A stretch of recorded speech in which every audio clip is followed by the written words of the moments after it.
Dari Gunung Putri sampai dengan ke puncak itu saya 45 menit. Belum ada yang saya tercepat. Yang lainnya ya 5 jam, 10 jam, 8 jam. Puncaknya ini puncak Surya Kencana atau puncak Pangrango, Pak?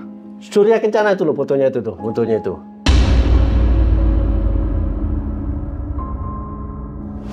Jadi belum ada negara di dunia ini yang bisa mendaki puncak Himalaya dari 2 sisi, sisi selatan maupun sisi utara.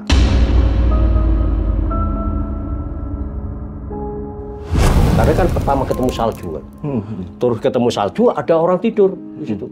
Ternyata tidak tidur Mas, orang mati. Iya, Orang mati. mati. Meninggal di es.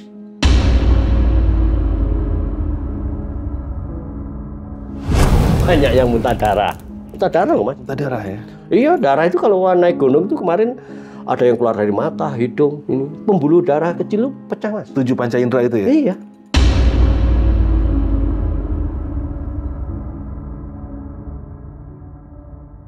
Tidak belum cukup dan saya selalu bilang Itu saya dari Peleton kehilangan dari bawah.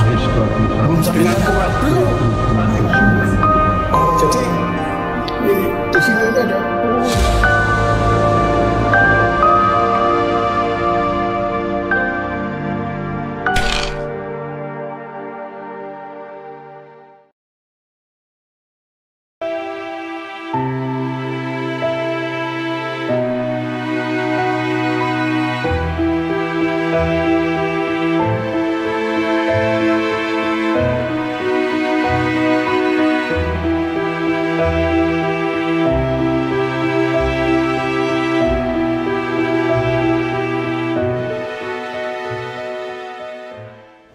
Assalamualaikum brother, ketemu lagi di channel Jelajah Malam. Hari ini kita lagi memasuki segmen Menolak Lupa. Menolak Lupa adalah segmen di mana kita membahas sejarah perjuangan bangsa kita. Yang salah satunya adalah sejarah bangsa kita menempatkan seorang putra terbaiknya yang pertama mencapai Gunung Mount Everest. Itu di tahun 1997. Yang kebetulan juga beliau adalah seorang anggota Kopassus. Langsung saja gue perkenalkan kepada orang tersebut. Pak Asmujiono, apa kabar? alhamdulillah baik. Sehat, komando. Ya, komando. Mantap. Luar biasa Jelajah Malam. Jelajah Malam dan Pak Asmujiono hari ketemu. Ini perjuangan banget ya bisa menemuin lokasinya Pak Asmujiono ini benar-benar tersembunyi, Bro. Jadi Tidak. gue yakin banget nih banyak channel yang pengen datang tapi susah kan. Lu harus datang pagi ke sini, 3:30 ke Nyasari Pasar kayak gue baru ketemu, Bro. Pak Asmujiono, ini maaf nih, ini kisah Bapak ini kan menurut saya ini kisah legendaris, Pak ya. Bener-bener Bapak mengharumkan nama bangsa Indonesia sebagai orang pertama Indonesia yang mencapai puncak Everest. Yang kedua adalah pasukan tentara dari ketiga, Indonesia negara ketiga yang mampu mencapai puncak, Pak ya. Iya. Pertama apa, Pak? India, Nepal, baru Indonesia. Nepal dan Indonesia. Yang pasukan khususnya bisa mengibarkan bendera kebangsaannya di tempat tertinggi dunia Mount Everest. Luar biasa. Ini terus terang nih, saya pengen mendengar kisah hidupnya Bapak. Sampai Bapak itu bisa masuk Kopassus dan akhirnya bisa terpilih dan menjadi orang pertama yang sampai di puncak Everest itu. Kisahnya gimana Pak dari awal?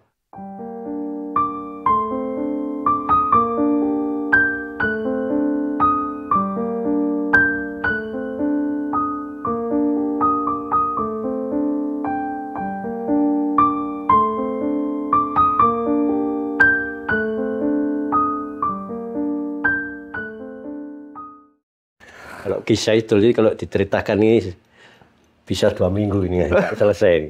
Jadi singkat kata, memang dulu tuh saya itu anak yatim piatu ya, yang tentunya tidak tahu harus mau kemana. Oke. Tapi saya punya cita-cita pingin jadi orang yang terkenal.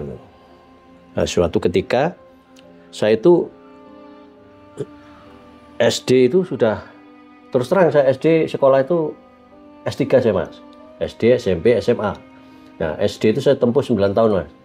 Karena saya selalu dicintai guru saya. 9 tahun SD? 9 tahun SD.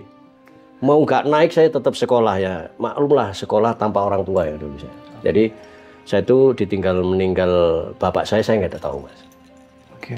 Saya tahunya bapak itu, kata mak itu aja sebutan bahasa saya di sini, ibu. Katanya bapak saya itu masih naik haji, katanya. belum pulang. Selalu begitu. Nah, taunya bapak saya meninggal tuh ya saya mau jadi tentara, Mas. Mau masuk tentara. Jadi saya dulu sekolah dari SD tanpa orang tua. Saya sempat juga ikut orang tua, itu udah nggak terhitung sebetulnya. Bukan ikut sebetulnya, saya itu bekerja. Pokok di situ ada kerjaan, saya ikut. Kerjanya ya kerja apa saja, namanya orang itu. Lalu ada yang nanggap saya nggak usah pulang, di sini saja. Tapi setelah beliau-beliau itu tahu kalau saya sekolah, itu pasti nggak boleh ikut di situ. Jadi suruh berhenti sekolah.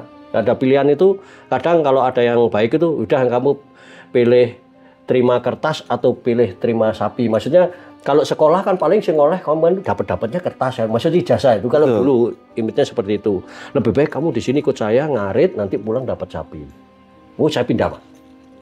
Pindah kerja lagi tempat lain sampai orang tua yang namanya Haji Kusbari itu orang yang terakhir saya ikuti.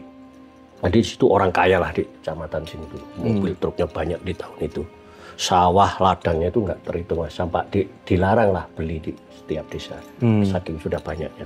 Saya ikut di situ, pagi sekolah, malam nggak. Ya itulah saya tahunya bahwa kalau dulu kan orang kaya dikira nyudoyul kan.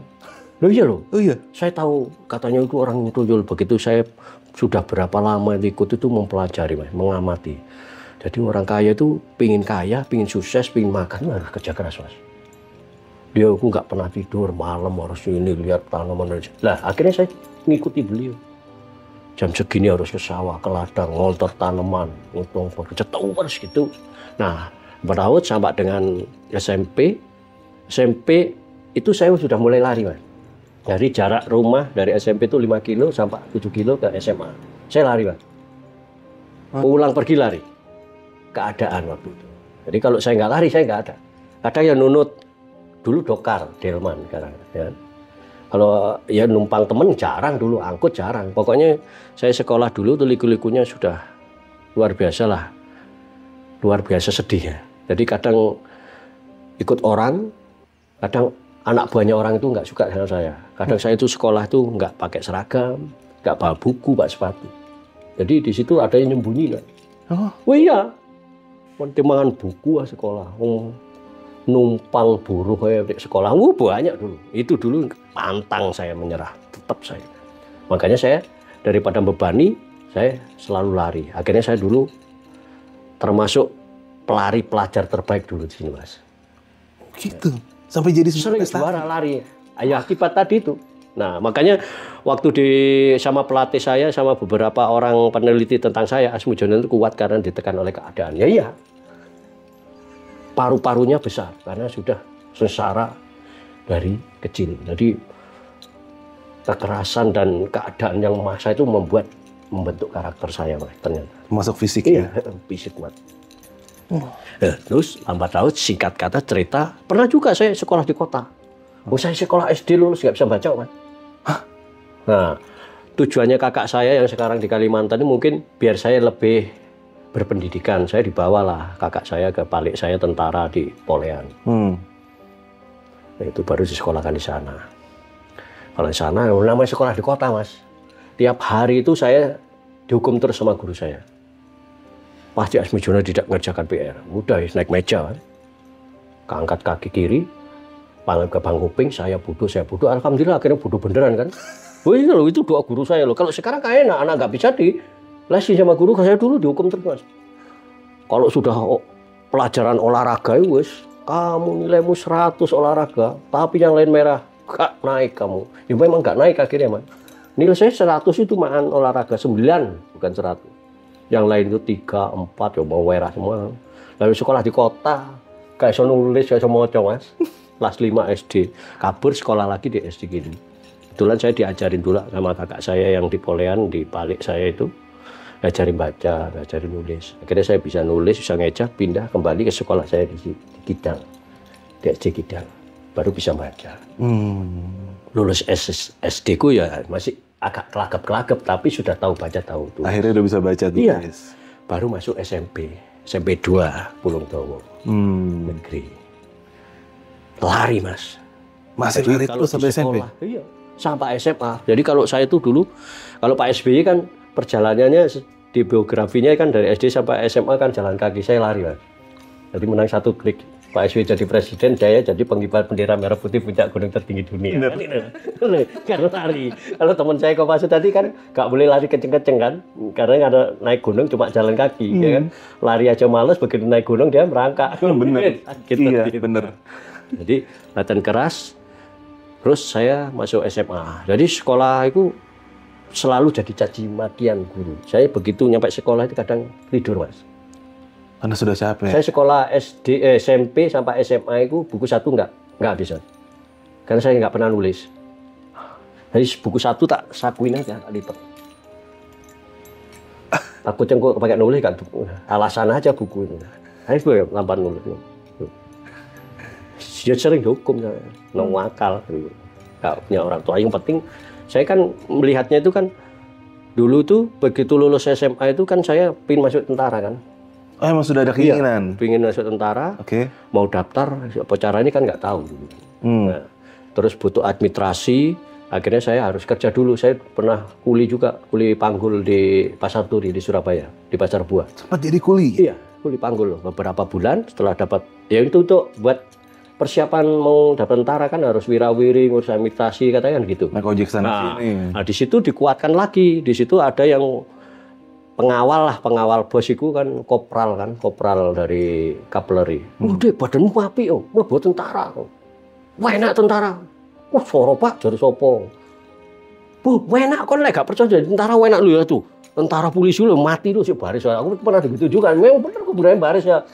Ayo bos, iya ya paling enak nih. Lalu saya telah kerja dapat uang pulang Mas. Pulang tuh ikut-ikut teman. Wih, tenang Dion. Mas tentara, melok. Yo, aku melok Mas. Melok itu ikut lah. Saya kira yo melok ikut tok, aku nggak mbak apa-apa Mas. Saya itu ikut langsung ke dulu kan namanya ngurusi surat kelakuan baik. Nah, ke Polres Panjen. Poncong nggawa map, aku yo gak nggawa Mas. Orang ngerti. Marun itu tahu sama polisi itu saya. Tapi polisinya baik. Tujuannya guyon, "Leh kon iki dadi tentara iku lho." Buku kertas sak lembar keteranganmu lho gak ono ya apa lho. Maksudnya apa, Pak? Jenenge kok masuk tentara iku ya ono surat pengantar ke orang tuane. Lah wong tua kowe mati kabeh ya gak ono sing sitok naik gaji ora mule, Pak. Loh, apa sih kan nih? Kok ini anak watu atau padas aku lho ini. Video anak batu saya itu. Gini loh akhirnya dikasih tahu. Kalau orang tua sudah tidak ada, berarti ada surat keterangan kematian. Wah, di situ loh, Mas. Yang dicari berarti surat orang tua Ibma atau ya orang tua bapakmu, kepala rumah tangga. Baru. Bapak saya di Malang Polean. Saya cari sana. Umur saya tinggal 2 bulan, Mas. Karena tadi dicintai guru, tadi di SD 9 tahun habis ya. Oh, udah mepet. 21. Udah mepet. Iya. Mari ngono sedih itu nang Pak Lurah Polean. Mau lapole, surat kematian orang tua, Pak. Bapaknya meninggal tahun piro? Mboten semerep, Pak. Ya waduh, kapan ketemu nih sak gudang ini golek elek gak ro taune ngono. Dilalah kersane Allah, saya itu langsung ditunjukkan kilo gudang sak mene lek gak ro taune ya apa. Aku elinge ku nama saya Asmudjono, paling nama bapak saya nggak jauh dari A. Ngambil ke tempat mana? Ada itu bukti nanti tak kasih tahu. Sak lembar setas, Mas. Berangkat Kang Panjen. Baru diurek-urekan ini. Ya iku. Baru dari tentara lulus Kodam langsung lulus itu terbaik iya terbaik ya nggak terbaik lah masih ya dari 600 sih nanti ada ijazahnya itu masih terbaik lah. Teman-teman nono werping dari Kopassus dulu Kopasanda RPK Kopasanda lah sebelum Kopassus ndelok wayan kewagan buat orang pistol ini pakai ya kayak iki ya wah kepingin masuk Kopassus diwapeli Mas. Bukan diapeli ya, diapeli ya, dilihatlah mana tuanya. Siapa yang mau masuk seperti saya jadi prajurit pasukan khusus? Bawa saya tangan Mas. Duduk sila ini saya berdiri. Siap saya. Lucunya itu bukan lucu. Kalau saya kadang itu ketawa sekarang dengar lihat saya sendiri. Begitu berdiri itu namanya itu Pak Malo. Jadi tim yang ditunjuk oleh Pak Prabowo untuk werping. Kamu semeter kotor mau jadi Kopas opo kemampuanmu nih? Saya dengan tegas, siap saya pelari, perenang. Sini maju. Langsung maju nang kolam renang. Renang, lulus besok tes lari. Les lari bagus, kan duwe udel apa enggak ya? Mama pelatih, kon kuat nih. Udah ikut besok rekrut Kopassus ikut ya, daftar lah. Daftar tadi ceritanya. Semeter kotor, aturan Pak Prabowo 168, saya 165 kan nggak lulus. Iya. Tapi di TikTok tuh bukan nggak lulus terus saya nyogok loh, saya mau masuk tentara. Jadi yang nggak tahu tuh mungkin yang ngomentari di TikTok ya. Saya itu sudah jadi tentara, terus masuk Kopassus, ya kan? Jangan dikirain saya itu modal dengkul terus sama nyogok terus karena ada orang dalam yang disebut orang dalam beliaunya. Tidak, kita tidak kenal. Kita mau masuk jadi tentara aja bingung siapa nguli panggul buat administrasi, buat nyogok. Zaman itu nggak ada gitu. Bener. Ya, gitu loh. Itu maaf ini yang komentari saya di TikTok, silakan nanti cek kamu jelek gitu. Nah, terus dibilang saya nggak lulus. Saya itu lulusan terbaik di Kopassus Indonesia di tahun itu. Ada ijazahnya, nanti tak kasih lihat. Nah, itu maaf ini konfirmasi. Lulus, Pak. Ya itu tadi. Waktu beberapa kali dikumpulkan dari 26 itu kok saya nggak lulus karena pendek tadi. Saya pikir itu, wah, aku gak mau menyerah, saya harus jadi wong terkenal. Mungkin di sini saya dulu kan pengen jadi terkenal. Wong gak tuwe wong tua iso lulus SMA bikinnya wis hebat dulu kan. Hebat zaman niku. Terus jadi pelari. Saya kira dulu tuh pelari tuh hadiahnya apa wah Mas. Begitu 17 Agustus itu kan pasti ada lomba. Saya ikut di mana-mana Mas, juara. Hadiahnya kadang ayam. Loh iya dulu. Sampai ada itu jam dinding jamnya itu sekarang masih ada di Desa Kidal. Mek piala terus alam uang 2.500. Tapi ya wis akeh biyen. Kirain mau mobil mewah ngono biyen yo. Akhirnya saya ya itu udahlah. Daftar tentara wis. Nah, daftar tentara itu dia obsesinya ya ngelihat orang tua mak tadi meninggal itu. Jadi saya itu sudah SD itu sebelum ikut orang tua Mas, saya itu jual asongan Mas. Jual keliling, gorengan dan macam-macam itu. Kayak yang di dulu aku sobat dilihat itu, kalau saya ketemu saya itu tak cincang itu yang saya dulu kayak gitu Mas, keliling jualan gitu. Malam ke bioskop jual permen buat kacang. Wis apa saja udah tak jalan dulu. Nyuri yo pernah Mas, nyuri telur ayam. Dulu ayam kan telurnya di kebun-kebun. Iya bener. Kalau saya mau sekolah kalau nggak punya duit nyari ayam yang ketok-ketok tak ambil Mas. Pernah disukan katanya ada jerangkong saya kan nyuri ayam aja, telur ayam jerangkong. Saya kan ada ayam ini masih anget saya tak bawa sekolah. Jual ke pasar karena SD kan deket pasar. Tapi berhenti ngambil telur itu ceritanya lucu Mas. Di hari Senin telur belum sempat jual. Tak sapuin di celana pendek. Ketua kelas lencang depan, saya baris di tengah. Skondol temennya pecah telur. Saya besok saya nggak nyari telur Mas.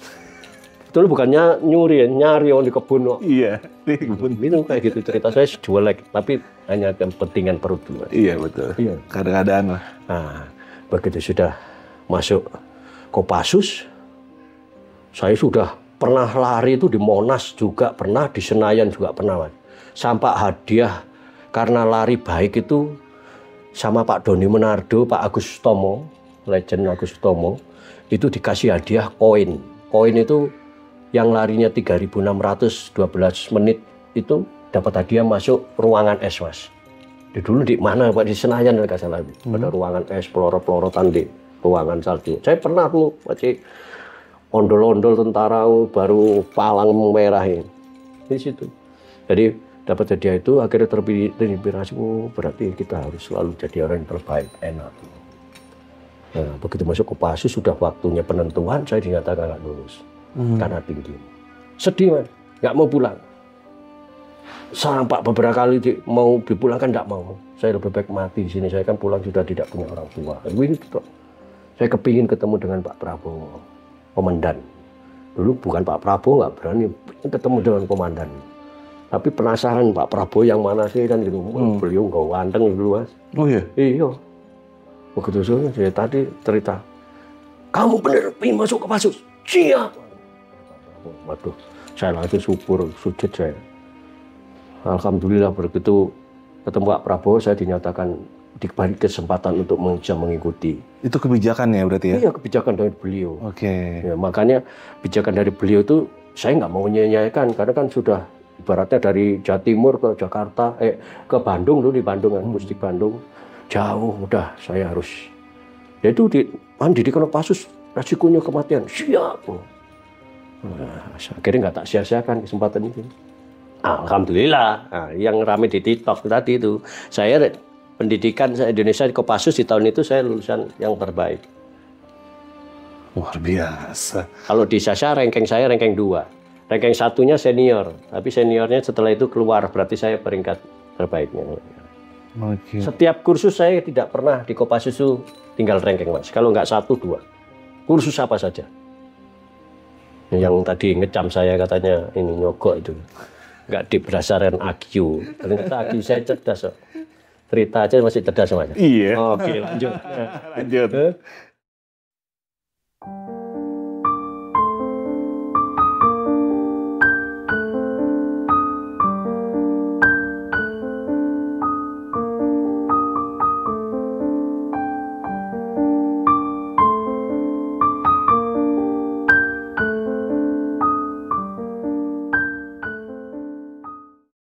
Setelah apa? Setelah masuk Kopassus, lanjutannya gimana, Tom? Nah, setelah masuk Kopassus, wah, kaget, Mas. Karena pendidikan di Kopassus tuh memang dibatas kemampuan orang. Diambang batas kemampuan. Ya. Zaman dulu loh, Kopassus kayak apa. Kalau sekarang dikit-dikit, cengeng, lapor, waduh cengeng. Namanya Kopassus. Kan Kopassus ibu-ibu harus kuat mental, harus baca. Pantang menyerah itu Kopassus. Begitu dengan Kopassus, segala apa yang menjadi program di rangkaian pendidikan kita ikuti dengan baik saya. Gak pernah melanggar. Pernah aja melanggar sekali. Long weekend tujuan Bandung, saya ke Malang. Jadi ke Malang sini cuma 1 jam balik lagi ya. Sana terlambat hukum sehari semalam. Senamnya jam 2 udah senam. Sampai pagi. Burung tindakan. Itu Kopassus untuk pembentukan. Luar biasa ini di Kopassus. Akhirnya mulai Bapak itu ada kabar untuk ekspedisi ke Everest tuh, gimana ceritanya, Pak? Everest itu kan setelah lulus pendidikan kan saya harus kursus dulu, Daki Serbu namanya. Daki Serbu itu yang sekarang lagi teman-teman main di Monas meluncur permainan tali dari ketinggian, dari gunung tebing. Okay. Segala kepentingan militer sangat luar biasa dibutuhkan. Itu Daki Serbu itu dibentuk oleh beliau Pak Prabowo juga waktu itu. Jadi saya lulusan terbaik. Pulang Timur, berangkat tugas dulu kan sama Pak Doni Monardo kan. Dan saya Pak Doni Monardo, tugas Timur, pulang, nah, gak cuti Mas saya, Mas. Jadi danjon saya itu Pak Doni Monardo almarhum, Asmujono, ini kamu kan cuti mau kemana? Kan orang tuamu sudah meninggal, kan cuti paling kamu ke kuburan, kan bisa kirim doa dari sini. Ini kamu tak sekolahkan ada kursus dari orang Dayak untuk anti jejak atau sanjak. Mau nggak? Biar kamu pinter. Kan kamu pinter kenal kata Pak Doni dulu. Almarhum begitu dulu. Saya percaya aja, ikutin aja. Akhirnya begitu ikut kursus selama 2 bulan, katanya kalau saya lulus terbaik, dicutikan. Dikasih cuti lah. Belum cuti pendidikan, belum cuti tugas saya itu. Langsung, ini kamu kan mau terkenal, siapa tahu ini tempatnya kamu untuk bisa terkenal. Ada seleksi pendakian Himalaya, Gunung Himalaya, puncak gunungnya seperti dilakukan. Kamu mau nggak? Kan kamu bagus pendidikan Daki Serbunya. Tak bikinin surat perintah, kamu nyusul. Mau nggak? Biar kamu terkenal. Siap, saya mau. Makanya saya sekarang ini bersyukur. Terima kasih Pak beliau almarhum. Dikasih kesempatan ya. Tanpa surat perintah beliau kan saya nggak. Kan naik gunung paling ya, itu loh. Udah telat. Nyusul kan iya, teman kan sudah tes fisiko, tes chamber, tes dan lain sebagainya, rikes lah gampangnya. Nah, saya kan langsung bergabung, nyusul saya. Nggak ngerti ya itu, tapi ya disiksa sama senior kalau lari kekencengan. Ya, ceritanya gimana tuh? Ceritanya gini, jadi banyak senior saya ini izin senior yang masih sekarang sehat, ada yang sudah almarhum. Jadi kalau habis latihan itu kan yang latih bukan orang Kopassus, Mas. Oke. Dari UNJ, dulu kepalanya Bang Oktak Matakupang, almarhum. Orang Ambon, walak ngelatih. Hebat beliau. Latih lari itu, biasanya kita lari itu 1 jam. Programnya naik gunung lari 6 jam, Mas. Kayak blokek, muter 6 jam, 4 jam lari. Wah, itu terus saya bergabung. Nah, setiap kegiatan itu kan ada evaluasi. Saya tuh sering dulu tuh kata senior mungkin kan lari saya terlalu kenceng kan.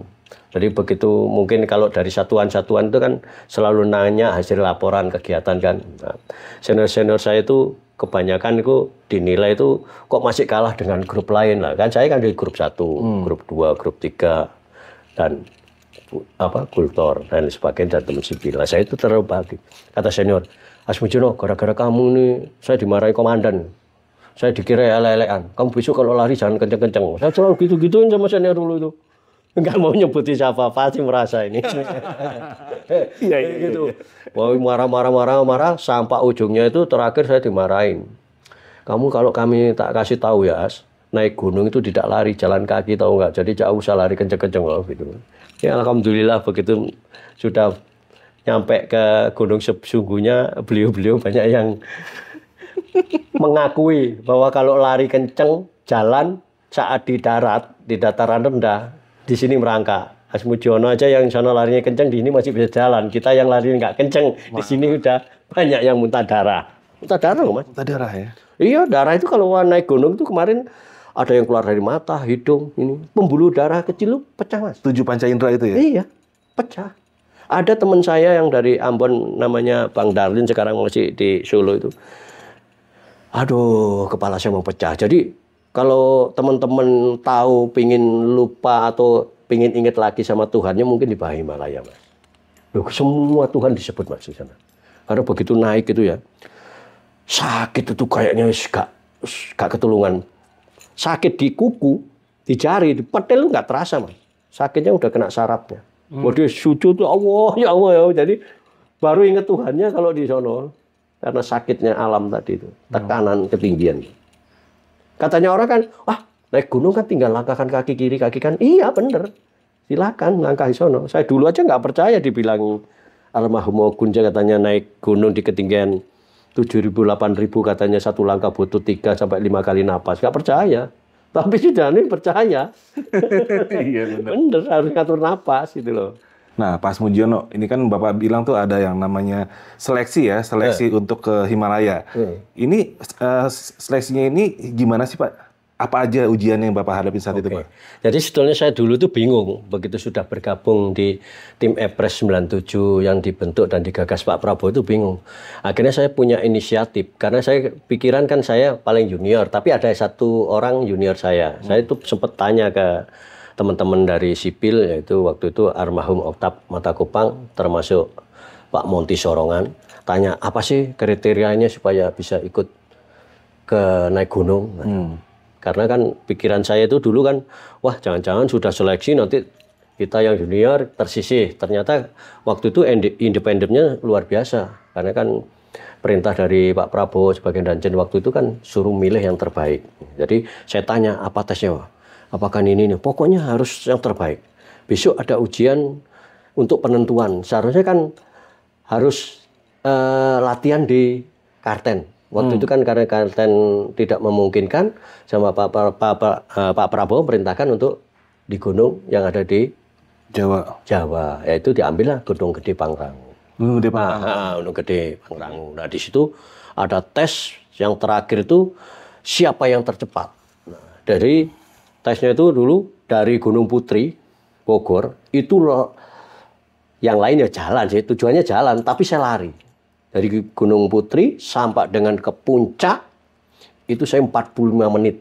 Belum ada yang saya tercepat. Yang lainnya ya 5 jam, 10 jam, 8 jam. Puncaknya ini puncak Surya Kencana atau puncak Pangrango, Pak? Surya Kencana itu loh fotonya itu tuh, fotonya itu. Nah itu dari situ. Nah, ambil tuh. Ambil. Nah itu dari situ. Kalau Surya Kencana kan ini di bawah. Di bawah ya, Surya di bawah. Jadi Pangrangonya di atasnya. Setelah dari Gunung Putri kan naik itu kan di Sapana itu kan, lapangan Surya Kencana itu kan, sampai ujung mata air, itu naik sampai ketemu bendera ini, baru dinyatakan finish. 45 menit. 45 menit. Iya, ini kenang-kenangan saya. Edan. Sama, bukan hanya sini, barulah saya terpilih. Oh gitu. Ya, begitu kepilih, begitu sama juga waktu di Nepal. Jadi di Nepal itu ada gunung seleksi itu kan ada Paldor dan Allen Peak. Itu kita juga tanya, tapi nanya saya dulu nggak tahu bahasanya apa selalu salah kan bahasa saya. Pokoknya tujuan saya baik, nanyanya pengen tahu kan. Misalnya pelatih nargetkan dari sini harus berapa jam. Saya itu selalu di luar prediksi, Mas. Orang satu hari dari camp ke camp ini saya paling 2 jam udah nyampe. Yang bisa ngejar saya dulu Ripto Mulyana itu pernah mau nyaingi saya, tapi dia tumbangnya itu di Yellow Bean. Jadi Yellow Bean itu antara camp 3 dan camp 4. Ripto itu kehilangan kesadaran di situ. Akhirnya dievakuasi untuk turun. Ripto gitu. Mulyono dari UI. Oh, dari sipil ya? Iya, di sipil.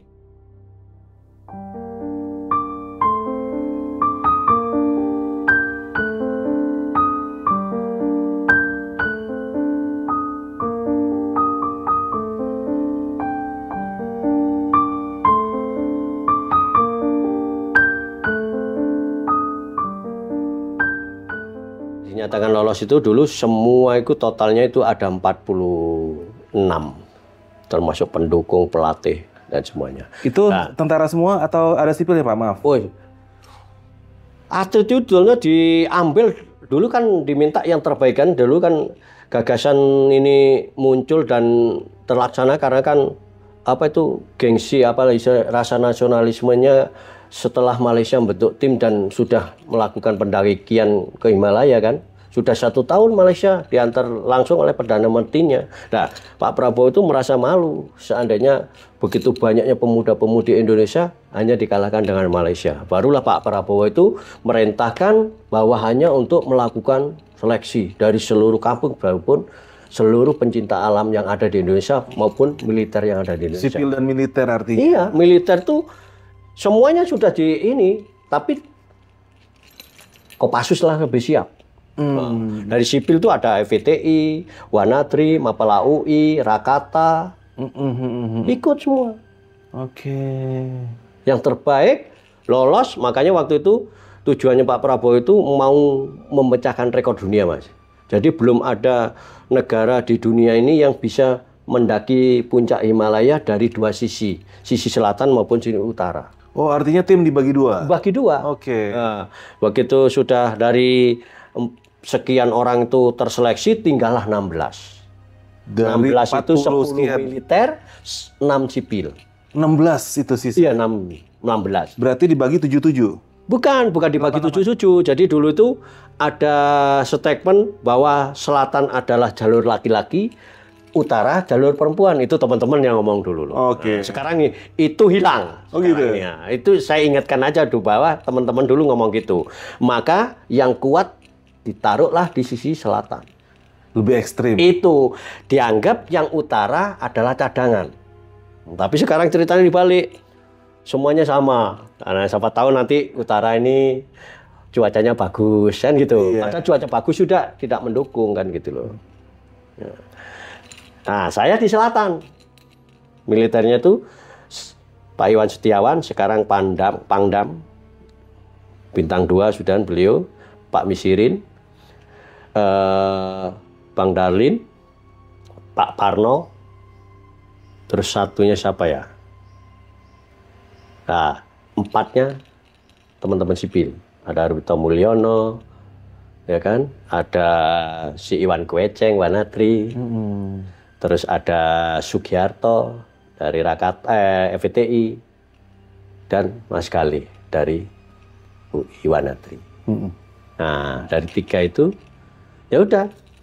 Yang ke utara itu berangkatnya sekian hari nyusul. Jadi kita berangkat duluan karena kan bisa ditempuh pakai mobil sampai di ketinggian sekian. Lah kalau yang selatan dibilang rute laki-laki itu karena kan penerbangan terakhir turun di Luklah baru jalan selama seminggu untuk menuju titik base camp di ketinggian 6.000 sekian. Gitu. 5.300. Berarti duluan nih? Iya, enggak, iya duluan, jalan duluan. Baru yang utara. Kita ini kan sudah dibentuk. Ini kita sudah sampai Nepal, Mas. Pada kita saat saya aja ya, biar nggak cerita teman. Saya ini lihat di jendela pesawat tuh lihat mau mendarat tuh. Kok lihat orang di bandara di pinggir-pinggir jalan tidur tengah jalanan siang begini pakai selimut, Mas. Wah. Ada yang tidur dengan ternaknya kan itu. Ngapain apa nggak panas pikiran. Nah, begitu sudah kita saat nungguin kita kan seluruh anunya kan dimasukkan bagasi kan. Jadi pakai baju alma mater aja, Expedisi Everest 97. Nungguin bagasi Mas, kedinginan ternyata di bandara sudah -2. Di bandara Di bandara, iya. Di bandara Kathmandu itu -2. Jadi kita bayangkan, bener aja itu tadi siang-siang di tengah lapangan masih pakai selimut. Kita akhirnya ngumpul kayak gula kacang Mas, nunggu karena kedinginan. Nah, di situ juga dulu tuh sempat namanya almarhum Pak Pramono Edi Widowo itu ditanya orang mau kemana gitu kan. Mau ke Himalaya. Indonesia mau ke Himalaya. Jadi nadanya itu mengeledek, ngeremehin kisah-kisah yang mungkin ya sebelumnya pernah ada kisah kurang bagus ya. Sempat marah Pak almarhum Pak Edi itu. Kita diledek orang gitu, kita akan bikin masalah di sini, nggak mungkin nyampe puncak Everest katanya. Beliau akhirnya di situ sebelum kita aklimatisasi itu dibentuklah tim. Tim apakah sudah ada orang Indonesia yang nyampe. Itu teman-teman sipil cerita itu, ya harus jujur itu. Bentuklah yang nyari ke inilah, nyari ini. Itu sampah eken, sampah bis, guide, hotel, sama serpanya, sampai siapa yang mengeluarkan, kalau ada sertifikat apakah sudah ada dikeluarkan, bagaimana ini perjalanan, semua ada itu. Investigasi. Diinvestigasilah oleh semua teman-teman tim Everest 97 dari teman-teman sipil, dikaper oleh teman-teman dari militer. Tahu plek, wah tambah semangat kita Mas. Belum ada. Belum ada. Ya, Belum ada. Nah, poin. Belum adanya itu karena apa? Katanya kalau sudah punya sertifikat kan harus menyetorkan summit picture-nya, foto puncaknya kan. Betul. Nah, di situ tidak ada bukti, akhirnya diambil, memang belum ada. Akhirnya kita tambah semangat, dibikinlah program sama Pak Iwan Setiawan.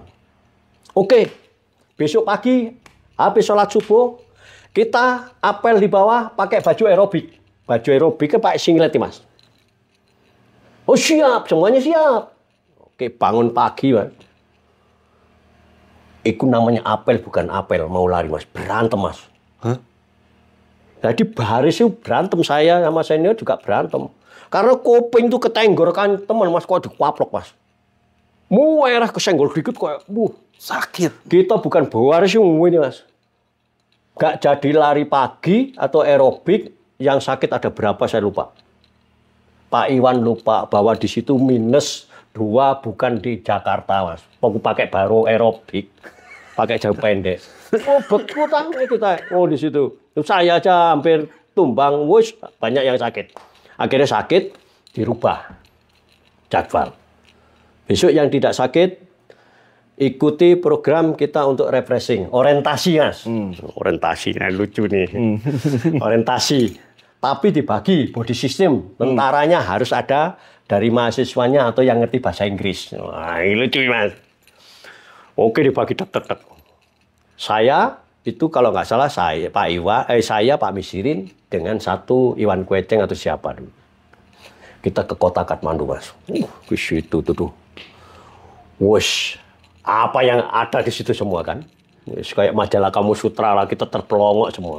Jadi saya itu termasuk baik pakai body system sama Pak Misirin kayak di tentara. Selalu kontak pandang atau bersentuhan. Nah, singkat cerita, yang ngerti bahasa Inggris itu kemana arahnya nggak tahu, Mas. Tinggal saya sama Pak Misirin. Hilang lah, Mas, di kota Kathmandu, Mas. Saya di kuil apa itu sama Pak Misirin. Akhirnya Pak Misirin, kita mumpung belum bunder, ayo balik. Maksudnya Pak Misirin, mumpung belum jauh kita kesasar, lebih baik balik. Terus jadi apa, Pak? Ikutin saya. Pak Misirin sok pinter bahasa Inggris. Panggil taksi. Aming. Drivernya, supirnya mungkin tanya, where you going? Mau kemana perginya kan? Ini Pak Misirin. Barang Pak Misirin hitam itu sama, sangar lah sama tuh Pak Misirin. Supirnya diam aja. Begitu ketemu di perempatan bingung, Mas. Taksi berhenti, tanya ke Pak Misirin, where is Master? Finish tuh. Pak Misirin termasuk pinter bahasa isyaratnya, Mas. pakai maksudnya itu belok kiri, belok kanan, lurus hotel. Dan finish. Pak Misir nyampe bener Pak. Nyampe bener. Itulah kekurangan bahasa.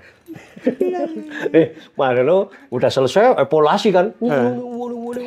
Wah, laporan masing-masing, wah paling nyala no. Terus diceritain ya itu tadi, wah aku Pak Misir nggak ngerti apa-apa nih, yang penting nyampe gini. Oke, besok jadwal.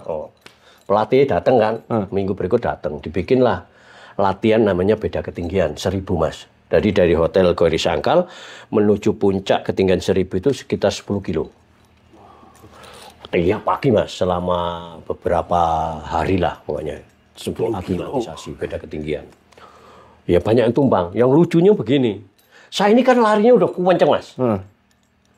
Kok setiap nyampe di bukit yang dituju, kok saya kalah sama teman-teman. Udah pada sampai duluan? Iya, ya ada tentara, ya ada sipil. Loh, kamu tadi lewat mana? Kamu salah jalur paling. Enggak Bang, tadi saya pertama kayaknya. Duluan saya rata-rata. Nggak taunya teman-teman itu banyak yang naik taksi Mas. Iya loh. Ya ikulah. Makanya waktu seleksi di alam, di gunung sebelumnya kan banyak yang tumbang ya. Karena latihannya banyak yang naik taksi. Adaptasinya nggak selesai. Ya dia karena udah hafal tujuannya. Oh nanti kalau kita kan dilepas dari hotel langsung lari. Itu udah ditentukan kok. Perasaanku saya udah paling cepet, paling kenceng kok duluan terus. Sampai masih pil aja kalah. Iya. Nah, akhirnya ya udah selesai. Baru kalian pipalan.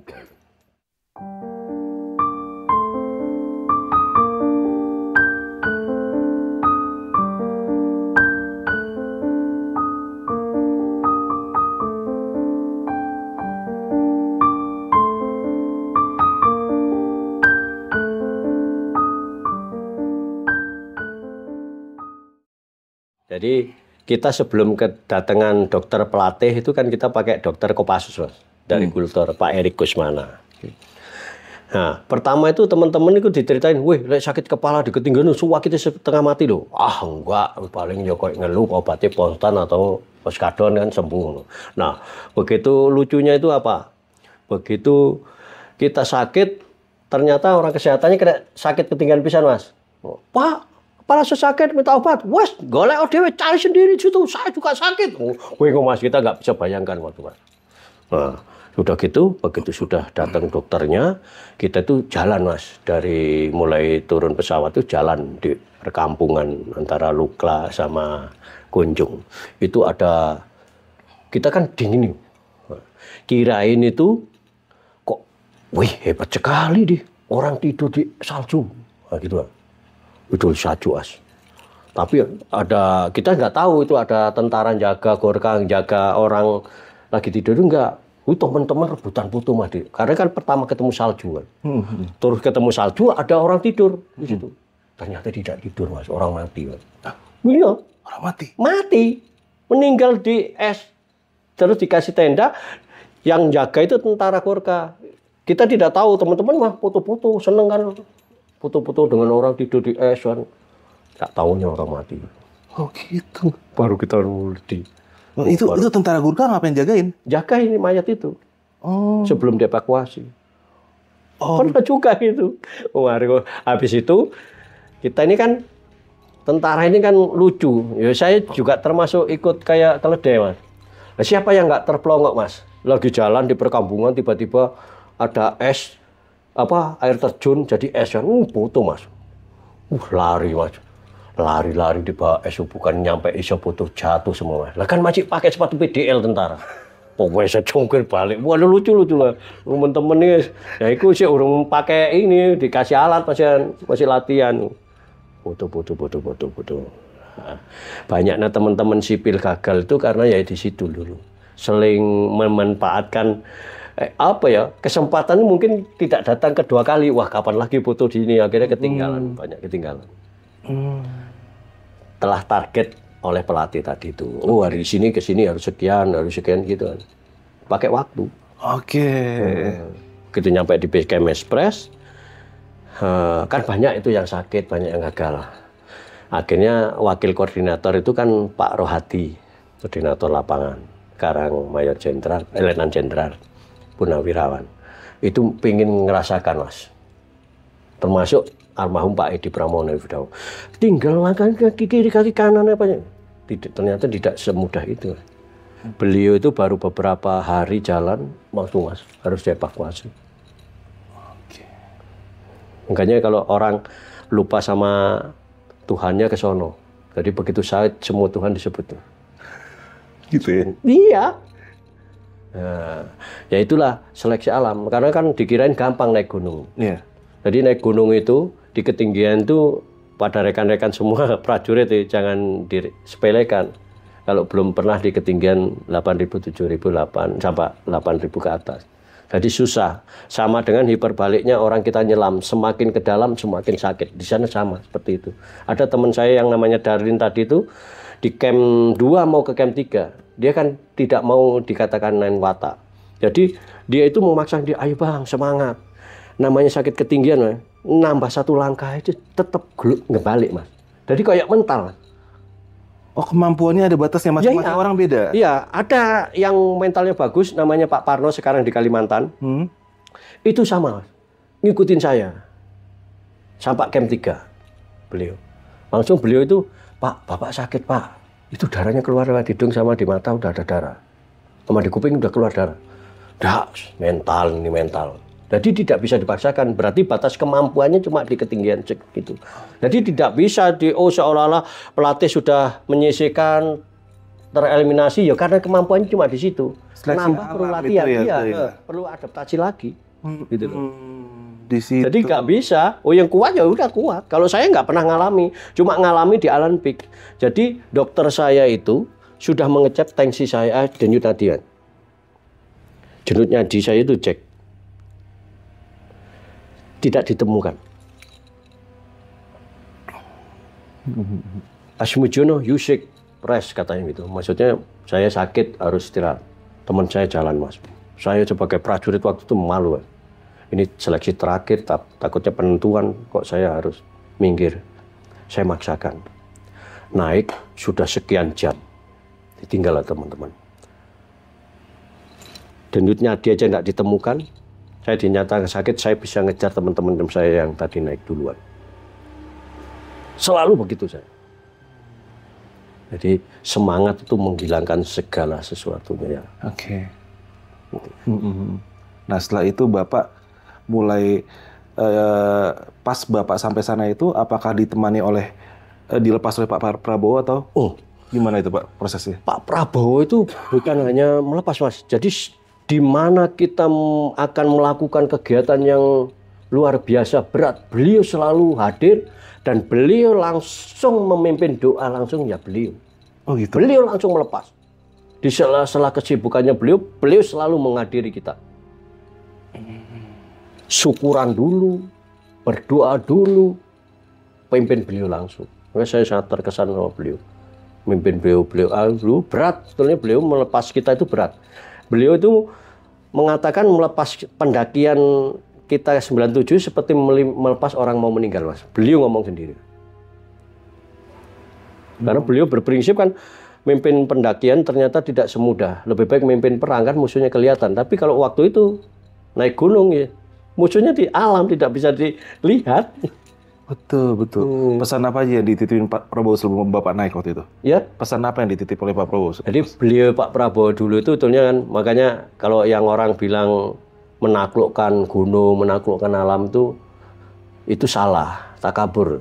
Kalau Pak Prabowo dulu itu jangan takabur, jangan seolah-olah menaklukkan alam, alam itu tidak bisa ditaklukkan. Tetapi kalian niatlah menziarahi makam tertinggi di dunia. Kalau sudah itu terlaksana, jangan lupa kibarkan bendera kebangsaan kita. Itu aja pesan beliau. Bijaksana. Demi untuk kejayaan negara dan bangsa Indonesia. Beliau. Waktu biasa. Ingat, jangan kedahuluan Malaysia. Iya, beliau. Quotes-nya itu. Iya. Saya tuh ketemu sama pendaki Malaysia. Malaysia itu berapa tahun yang lalu itu timnya ke sini, Mas. Oh gitu? Mengucapkan langsung terima kasih kepada saya. Kenapa? Jadi Malaysia itu sudah 1 tahun di sana, Mas. Kita baru datang jelek. Saya itu langsung bisa nyampe di camp 3. Dia itu masih camp 1, camp 2. Nah, ketika saya pulang nyampe puncak, Malaysia itu menghadang saya. Menanyai semua apa yang saya pakai, dia jiplak semua, Mas. Oke. Nah, saya tahunya kemarin dia mengucapkan terima kasih ke sini. Bahwa semua yang dijelaskan oleh Pak Asmudjono, kami terima kasih, kami langsung mengganti seluruh perlengkapan. Nah iya, karena sudah teruji yang zaman pakai. Nyampe Ke sini atas dia, ya.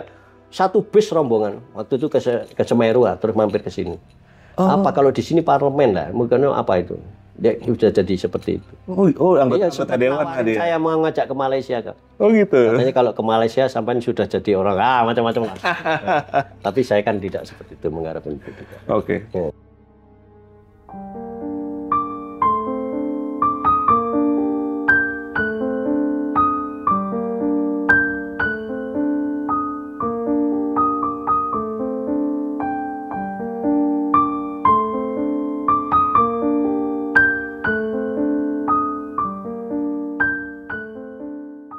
Setelah dilepas Pak Prabowo, perjalanannya gimana tuh Pak? Nah, jadi setelah dilepas Pak Prabowo itu kan dari Lukla ya, dari pendaratan helikopter paling berbahaya terakhir ya di Lukla. Baru setelah itu kita berjalan selama 1 minggu untuk menuju Everest Base Camp.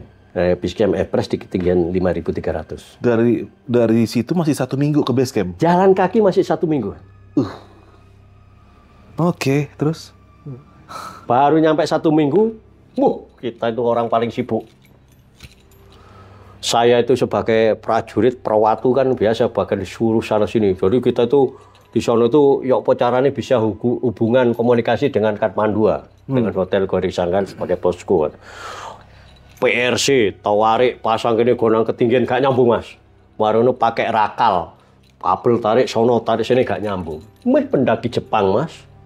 Mau telepon pesen sayurnya tinggal buka Marsat kita masih pakai halo kontak dulu. Waduh luar biasa.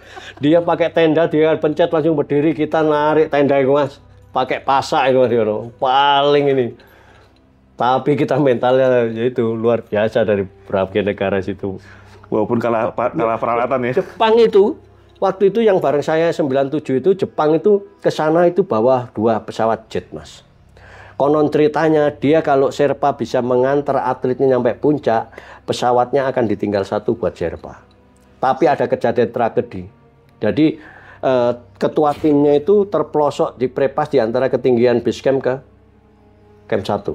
Akhirnya ekspedisinya gagal. Balik ya. Oke. Bahaya di selatan Kumbu Glacier, esnya selalu bergerak. Dia kepala timnya masuk krepas. Meninggal. Bersama orang Nepal Sherpanya itu muntah darah Mas. Gagal. Saya itu orang Indonesia lucu.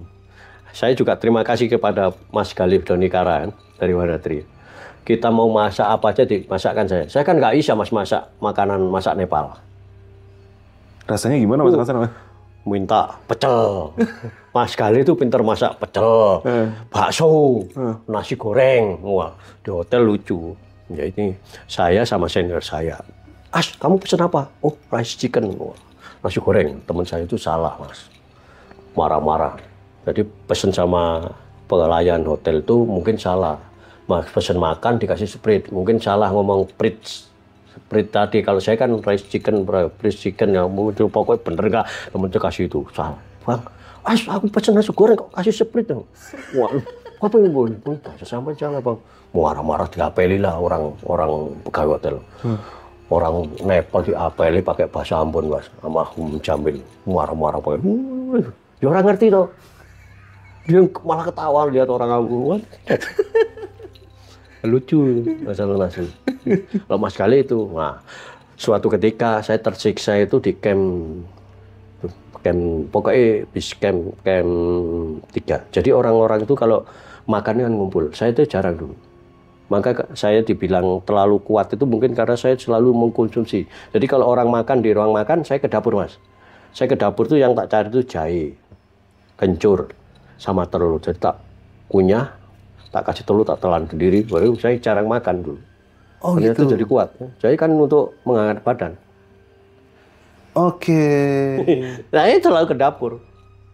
Makanya saya dibilang sama Sherpa, apa Sherpa itu strongman, orang paling kuat. Itu rahasia salah satunya. Iya. Ya, di samping ya memang pendidikan Kopassus itu mental itu loh utama, pantang menyerah. Terus lanjut lagi tadi perjalanannya seperti apa, Pak? Perjalanannya? Ya begitu sudah nyampe base camp, baru diatur jadwal Mas. Mendaki itu kan banyak tenda-tenda kan. Nah, waktu itu saya itu kalau nggak salah itu ada 26 negara atau 16 negara yang ada di selatan waktu itu. Jadi kita itu orang paling apa ya, tapi hebatnya itu setelah kita nyampe di situ, keluarnya kita sampaikan, baru semua terdukung, Mas. Jadi hubungannya Pak Prabowo dengan pasukan Gurkha, pasukan Nepal luar biasa, disegani waktu itu. Oh gitu? Begitu belum tahu Pak Prabowo, kita kan seperti apa kan gitu kan. Nggak dianggap lah iya, ya? Kayak nggak dianggap lah. Begitu ada Pak Prabowo tuh, kita itu selalu dipatroli pakai helikopter. Yang tadinya kita itu butuh, kayak saya butuh nasi pecel kan, harus nyari kol, harus nyari bumbu kan ke kota. Itu kan perlu waktu, naik yak kan turun ke base kan masih berapa hari, 2 minggu, ya kan. Kalau Jepang tinggal telepon helikopter dekar, helikopter rescue datang langsung bawa perlengkapan. Itu kita dulu, tapi begitu Pak Prabowo melakukan mungkin diplomasi, mungkin ada angkatannya waktu sekolah khusus di Ranger Amerika. Hormati beliau, kita didukung, Mas. Peralatan komunikasi dibantu. Pak Prabowo. Kita butuh rescue datang, butuh makanan cepet, Mas. Mau dikirim, saya kan seneng nasi pecel. Saya tersiksa dengan telur, Mas, sama kentang. Kenapa, Mas? Ternyata saya mau makan, kentang lah wis direbus. Dipecah, cokot gak bisa jadi es. Itu pawalu kan ya, telur. Pokoknya tersiksa terus mau makan apa ini. Saya kan biasa kan, daripada saya nanti nunggu makan kesuwen, siapa tahu saya lapar, saya bawa sendiri, Mas. Kamu ngapain, Pak, misalnya? Mau makan, Pak. Kok dak telurnya nggak pernah dipecah, Pak. Jadi sama kentangnya. Lucu, tapi itu yang terjadi seperti itu. Akhirnya setelah ini Bapak kan udah mulai pendakian nih. Seperti apa tuh di treknya, Pak? Jadi kan kita dulu itu ngerti, Mas. Jadi itu mendaki itu kan lo di sana kita kan pertama. Jadi Sherpa kita itu orang pertama yang membuat jalur, Mas. Jadi di sana itu ada komersial. Jadi siapa yang membuat jalur dulu, orang negara lain lewat itu harus bayar, Mas, katanya gitu. Bayar ke Sherpa yang bikin jalur. Jalur itu komersial luar biasa waktu itu. Jadi kan misalnya jembatan satu tangga dipasang satu, isu bisa jadi 10, Mas. Jadi esnya itu bergerak.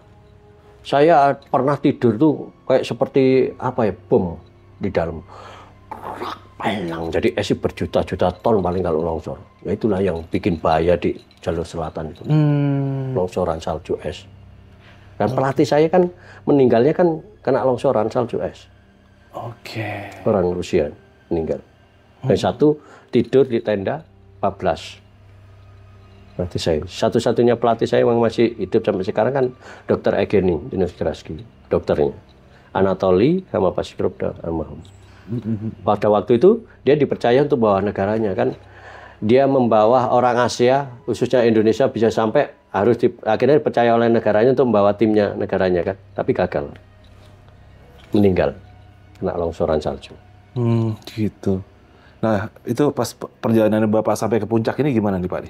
Jadi, nyampe puncak itu, saya itu di luar prediksi, Mas. Jadi, pada awalnya itu saya itu gak yakin apakah saya nanti bisa dipercaya masuk timnya. Ternyata, ya saya tahu sih, saya sudah selalu yang terbaik kan gitu loh. Misalnya dari camp ini ke camp ini 5 jam, 6 jam, saya paling 1 jam udah nyampe. 2 jam masih nyampe. Akhirnya saya dipilih. Saya sempat di base camp itu bilang, oke, karena saya sebagai junior dipercaya, ngomong sama teman-teman. Sempat juga dinasihati sama Bang Adi. Saya kan pikiran oke, karena saya junior, kalau saya nanti dipercaya dari tim inti, kalau saya nyampe puncak, saya mau nyanyi Indonesia Raya. Ibarat bendera ini, Pak Baret kan langsung dipotong sama teman, kamu jangan terlalu takabur. Naik gunung Himalaya di ketinggian 7.000, 8.000 itu tidak bisa berpikir normal dan sebagainya. Seperti gitu juga. Tapi saya nggak patah semangat. Terus, alhamdulillah itu saya laksanakan.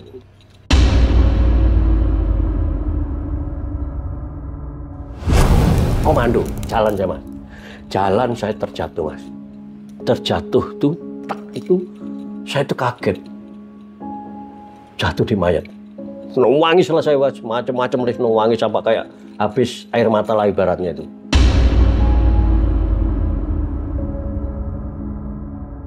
Saya bersyukurnya begini, setelah Pak Misrin tak peluk, tak goyang-goyang, tak panggilin, tak bisi di kupingnya itu kan lama mas.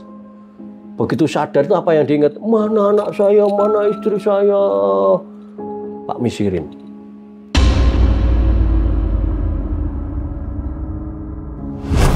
Dengan spontanitas seperti kayak kesetrum, saya langsung dengar orang sholawat, orang baca tahlil, adzan. Di kuping loh, di kuping. Jadi kayak saya itu merasakan kayak pakai Walkman waktu itu.